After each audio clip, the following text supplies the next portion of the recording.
Principal, Monsieur le député de Verchères. Monsieur le Président, économie incertaine, possibilité de perte d'échantillons, allongement des délais d'analyse. Envers et contre tous, le ministre de la Santé continue de s'entêter avec le projet Optilab.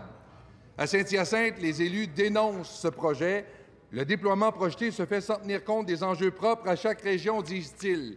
Ils s'inquiètent également des pertes d'emplois, au moins 35 emplois de professionnels et de techniciens de laboratoire pourraient disparaître au profit de l'hôpital Charles-Lemoine. Monsieur le Président, le ministre est-il à ce point insensible à la réalité sur le terrain pour ne pas comprendre que son empressement dans le dossier Optilab va nuire à la qualité des soins et à des milieux comme Saint-Hyacinthe?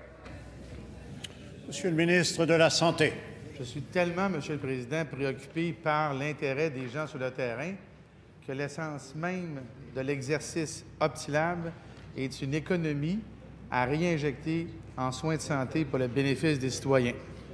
Parce que de notre côté, Monsieur le Président, comme nous avons une culture de saine gestion des données publiques, on s'assure de dégager le maximum de chaque dollar payé en impôts et en taxes des citoyens.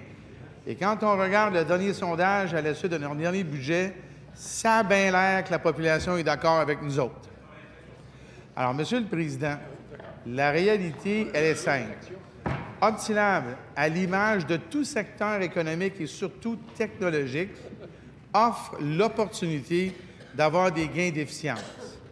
L'État doit-il penser à côté d'une opportunité technologique qui générera des économies à être réinvesties dans notre système de santé et de services sociaux au bénéfice des patients les plus vulnérables?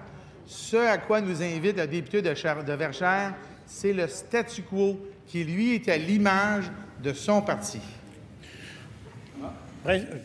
Première complémentaire, Monsieur le député de Saint-Jean. Optilab, c'est aussi la mauvaise gestion des deniers publics. Le gouvernement du Québec paie 109 millions pour agrandir l'hôpital du Richelieu, dont le laboratoire, suspend ses travaux. Le troisième étage est donc libre, mais à côté, on va mettre des millions pour agrandir le laboratoire de Charlemagne. Cherchez l'erreur, Monsieur le Président. Le ministre peut-il se rendre à l'évidence et redonner le laboratoire à la population du Richelieu-Rouville? Monsieur le ministre de la Santé. Alors là, on mélange ici un certain nombre de concepts et on donne une histoire partielle. Et je vais vous donner l'histoire complète. Lorsqu'il était une fois que nous décidions de construire un laboratoire, nous construisâmes des locaux dans lesquels eût été prévu à un moment donné, Monsieur le Président, d'y installer de l'équipement. Or, il se trouve, Monsieur le Président, qu'à partir du moment où on construit des locaux, avant qu'on y investisse ou installe des équipements, il n'y a pas de dépenses de fait.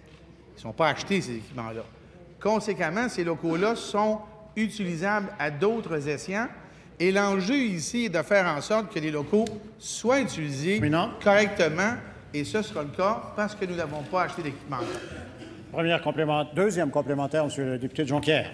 À Jonquière, la clinique d'anticoagulothérapie va fermer à cause d'Optilab. Pour M. Claude Muncher, son état de santé exige d'avoir des résultats sans délai. Optilab va les retarder. En plus, il attend toujours une lettre l'informant du transfert de son dossier vers une pharmacie où chaque test va coûter désormais 5 $ plus taxes. Mme Ginette Bouliane n'a toujours pas reçu, elle aussi, sa lettre pour l'informer du transfert de son dossier. Elle s'inquiète que les tests dans les pharmacies soient moins précis que les tests des laboratoires des hôpitaux. Qu'est-ce que le ministre a à répondre à ces gens? Monsieur le ministre de la Santé. Bien, je tiens évidemment à rassurer la dame à laquelle fait référence notre collègue. Évidemment que les tests vont être aussi précis que les autres tests, puisque c'est un test extrêmement simple sur le plan technologique qui ne nécessite pas une infrastructure particulière. Par contre, je vais inviter le collègue à avoir une conversation avec sa collègue de Taillon, qui, elle, dans le passé, a fait une grande promotion et qui en fait encore une grande de l'importance de l'implication des pharmaciens dans l'accès à certains services de première ligne, notamment à certains tests diagnostiques. Je l'invite à aller réécouter nos commissions parlementaires pour s'informer. Ça va l'intéresser beaucoup.